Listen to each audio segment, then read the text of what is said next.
Thanksgiving Day, 2018, Woodland Park, Colorado. 29-year-old Kelsey Berreth strolls into a grocery store with her 1-year-old daughter in her arms, picking up last-minute ingredients. Security cameras capture the young mother smiling gently at her baby. It's a heartwarming scene of domestic bliss, a mom preparing a Thanksgiving feast. Yet, unknown to anyone, this will be the last time Kelsey is seen in public. In a matter of hours, Kelsey will vanish without a trace. Although at first the case might seem fairly straightforward, since the investigators would immediately have a primary suspect, the resolution of this story and its unexpected twist are worthy of a film adaptation. But let's continue. Welcome to Unexpected Twists.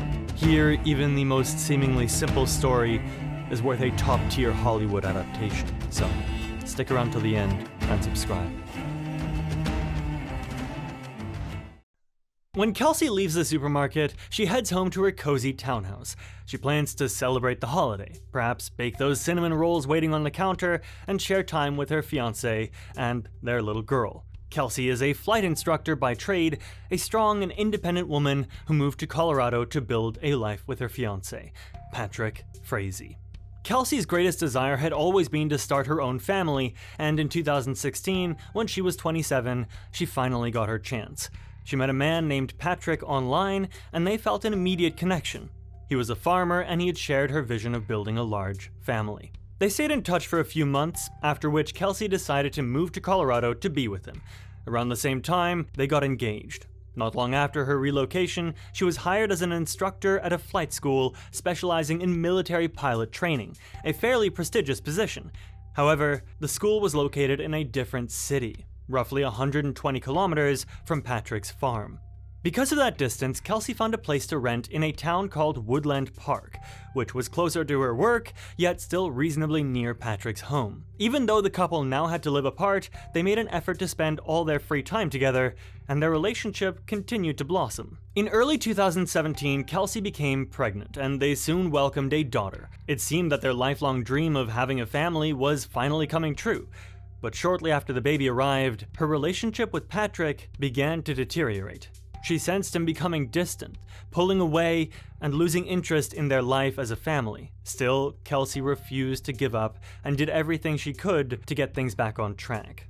But on Thanksgiving Day, something very unexpected happened. Around noon, Patrick Frazee arrives. At that moment, Kelsey immediately asks Patrick to look after their daughter because she has urgent matters to attend to. Although it was odd to hand over their daughter on Thanksgiving, Patrick didn't ask for any explanation, as by that time they were barely communicating. The baby's diaper bag is packed, and Kelsey buckles her daughter into Patrick's truck. This handoff in the alley behind Kelsey's home is, by all accounts, routine. Patrick later claims that as they parted ways, Kelsey looked him in the eye and softly said, "Goodbye, not just for now, but forever." According to him, she broke off their engagement right there and then, returning his ring and declaring the relationship over. She said that she needed some time alone and asked him to take care of their daughter for the weekend. Patrick drives away with their toddler. Kelsey, he says, stays behind. As the afternoon light fades, Kelsey Berreth disappears into silence. Days pass, and the quiet is deafening. Kelsey doesn't return texts or calls from friends and family. Her mother, Cheryl, living in another state, grows uneasy. It's unlike Kelsey to go off-grid, especially with a young child. Cheryl had spoken to Kelsey twice on Thanksgiving morning. In one call, they cheerfully traded holiday recipes, Kelsey's voice full of warmth and nothing amiss. When those daily calls suddenly stopped, a chill of dread creeps in. Cheryl accidentally dials Kelsey's number on the evening of November 22nd and gets a text back from Kelsey's phone. "I'll call you tomorrow." Tomorrow comes and goes with no call. Now alarm bells ring. This isn't Kelsey. Mother and daughter shared everything. Kelsey would never ghost her family or abandon her responsibilities. Something is wrong. Patrick Frazee's behavior during this time only fuels the family's worry.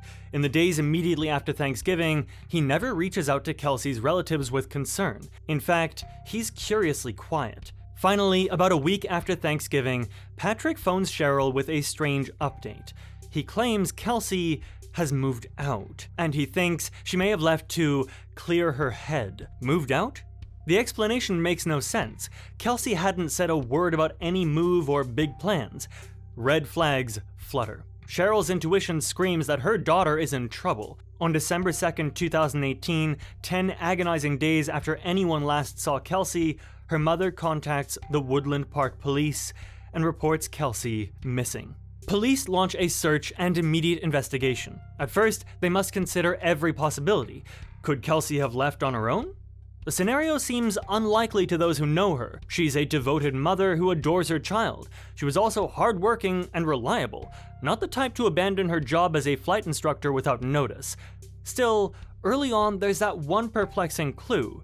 3 days after Thanksgiving, a text from Kelsey's phone was sent to her employer, saying that she'd be absent for the week. Patrick also received a text from Kelsey's number around that time, and the most bizarre detail, the police obtained data on where all these messages were sent from. It turned out that Kelsey's cell phone pinged off a tower hundreds of miles away in Idaho on November 25th.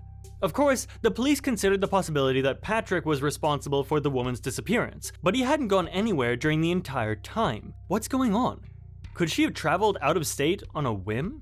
As police delve deeper, each answer seems only to raise more questions. Detectives visit Kelsey's townhouse in search of anything unusual. At first glance, nothing screams foul play. No broken locks, no obvious signs of struggle.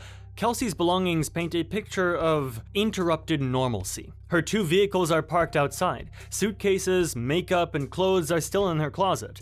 Clearly, she didn't pack for a trip. But oddly, her purse, keys, and cell phone are missing from the home. Items she'd never leave behind voluntarily. Inside the kitchen, a sad vignette of the life she left behind. A batch of cinnamon rolls sits on the stove, rock hard and uneaten, as if she'd been baking them and never returned to finish. It's as though Kelsey stepped out briefly and intended to come back, but never did. The police grow increasingly suspicious of Patrick Frazee, the last person to see Kelsey alive. Traditionally, the fiancé or spouse is a key person of interest in such cases, and Patrick's actions are not aligned with a worried partner. He hadn't even reported Kelsey missing. When interviewed, Patrick repeats his story.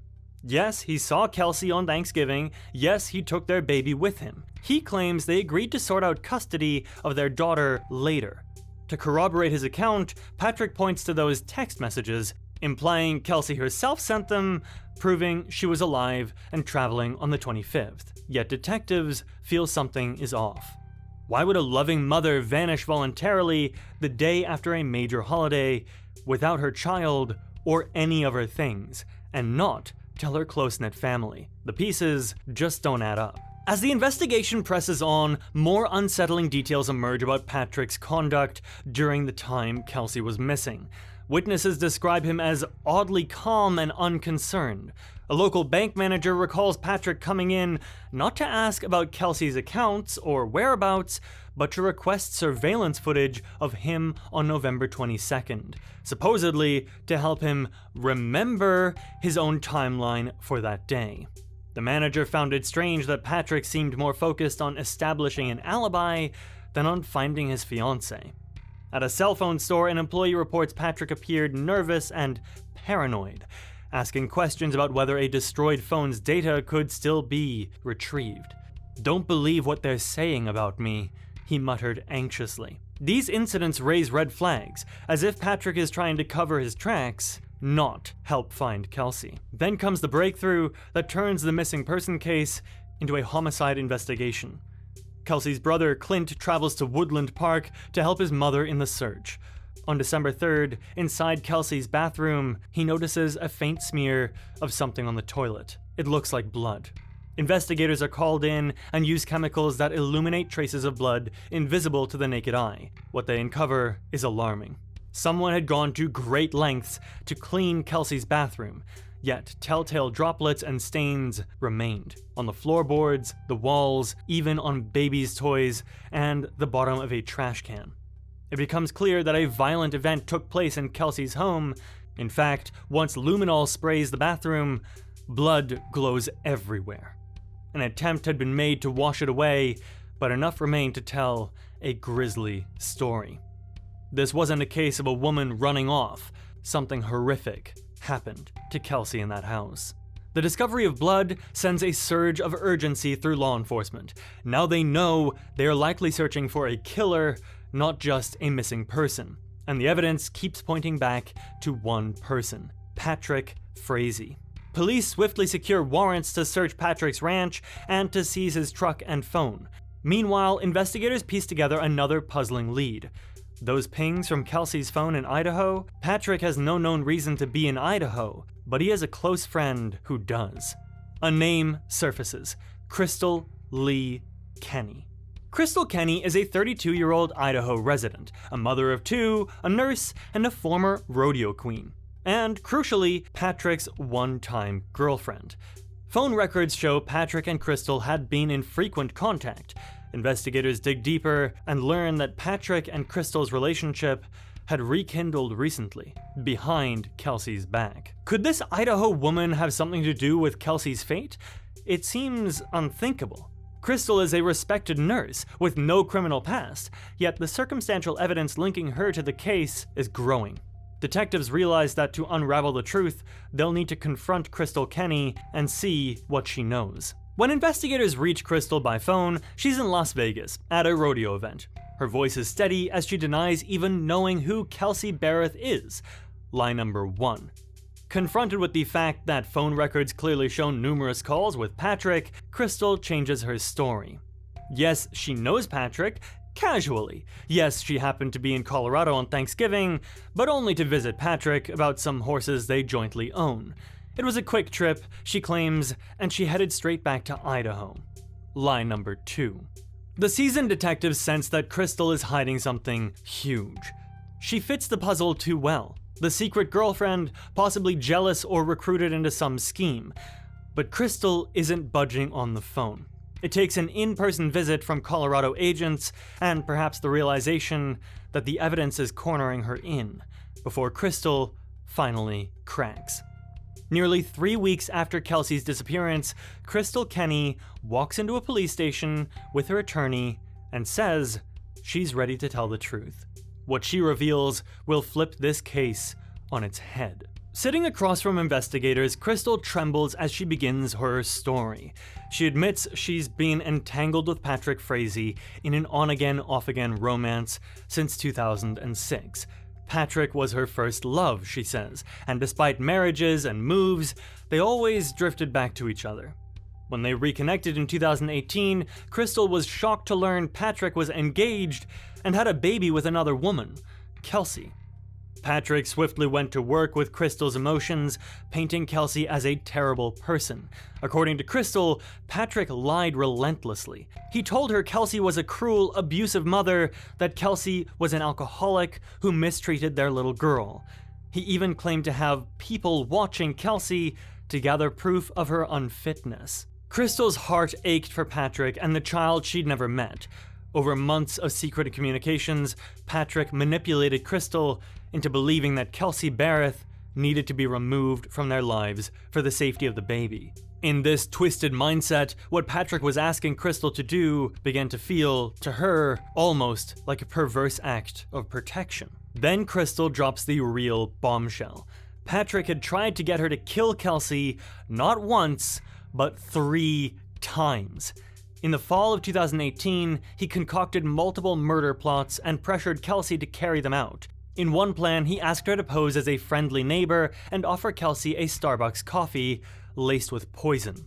Crystal actually went to Kelsey's door with a coffee in hand, heart pounding, but lost her nerve at the last minute. She left the coffee, untouched by Kelsey, luckily, and fled.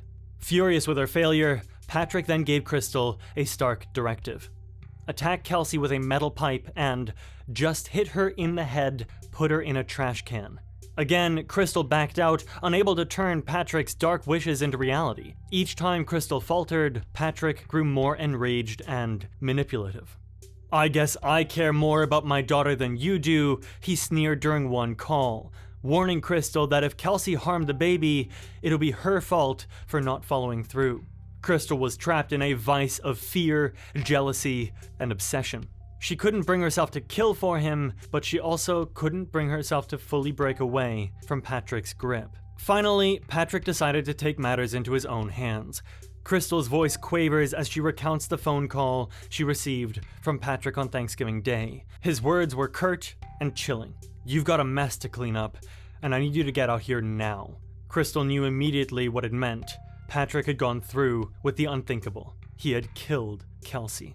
In the following hours, Crystal drove 700 plus miles through the night from Idaho to Colorado, her mind racing with dread. When she arrived at Kelsey's home on November 24th, nothing could have prepared her for the gruesome scene inside. Crystal described stepping into the condo and finding blood everywhere.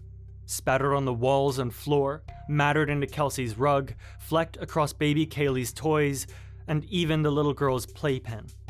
In the living room, a large pool of blood had soaked into the wood. Crystal's stomach lurched.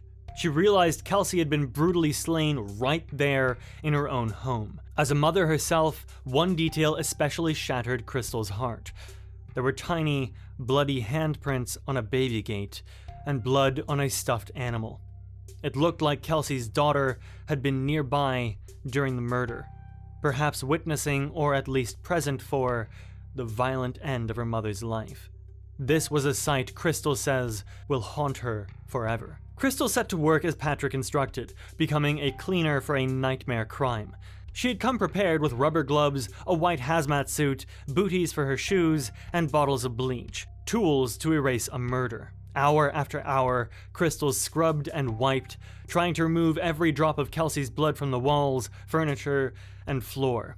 She lugged out blood-soaked cushions and stained toys, anything that might carry evidence. At one point, as she picked through the gruesome debris, she found a fragment of a tooth, Kelsey's tooth, knocked out during the vicious attack. Crystal realized just how savage the killing must have been. Overwhelmed by guilt and horror, she made a fateful choice. She purposefully left small traces of blood in some crevices, a smear on the fireplace here, a few drops under a floorboard there, hoping investigators would find them.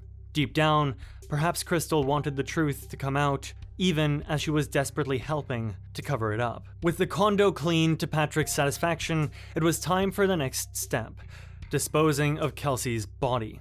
Earlier, on Thanksgiving night, Patrick had wrapped Kelsey's lifeless body in a blanket and stuffed it into a black plastic storage tote. He hid this makeshift coffin in a barn at his family's ranch, tucked high on a haystack to avoid detection. Now, 2 days later, he and Crystal retrieved the tote.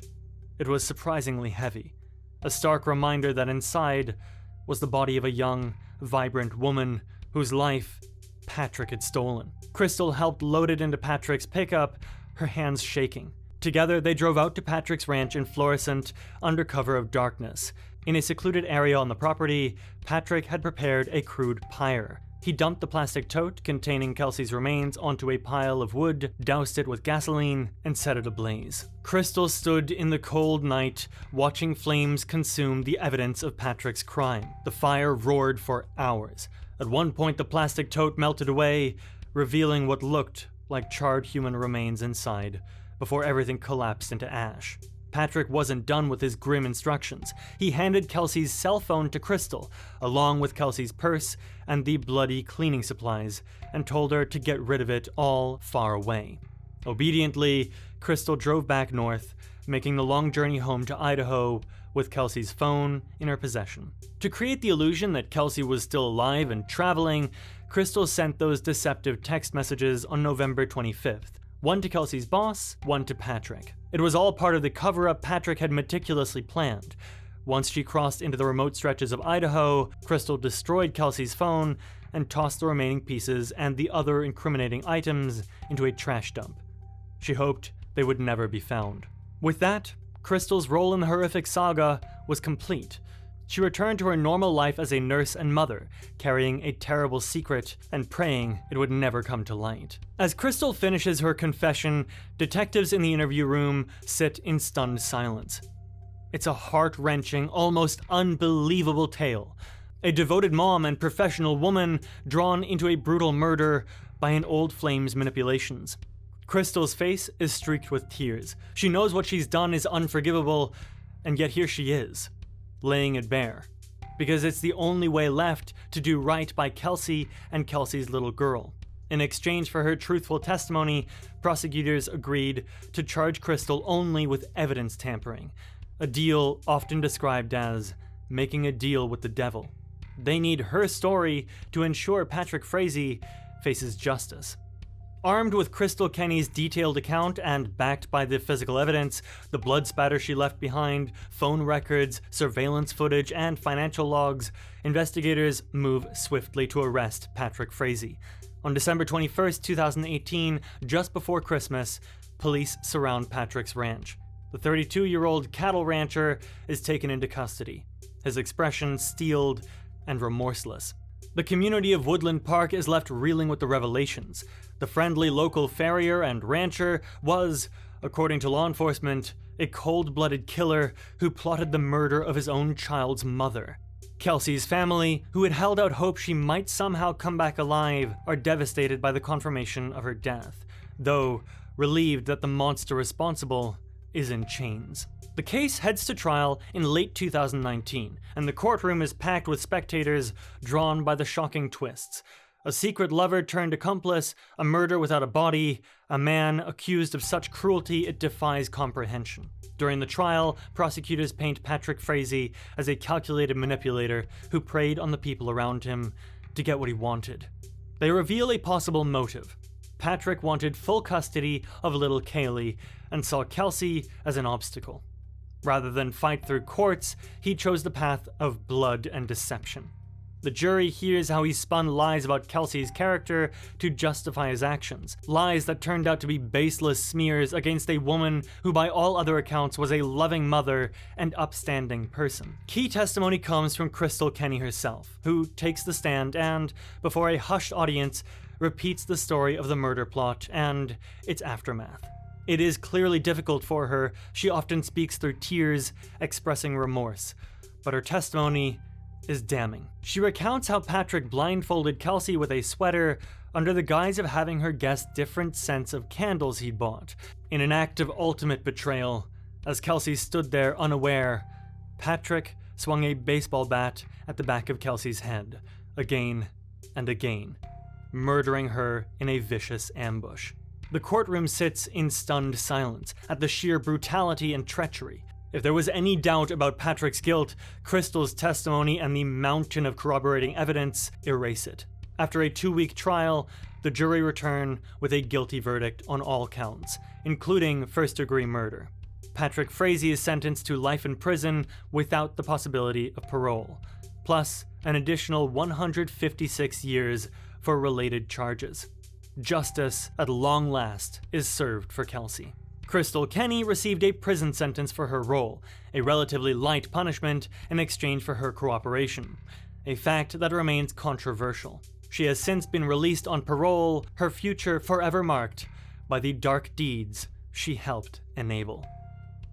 If you enjoy such cases with unexpected twists, check out the channel. There you're going to find many great stories. If you like what you see, please subscribe. I'd be very grateful. I'll catch you next time.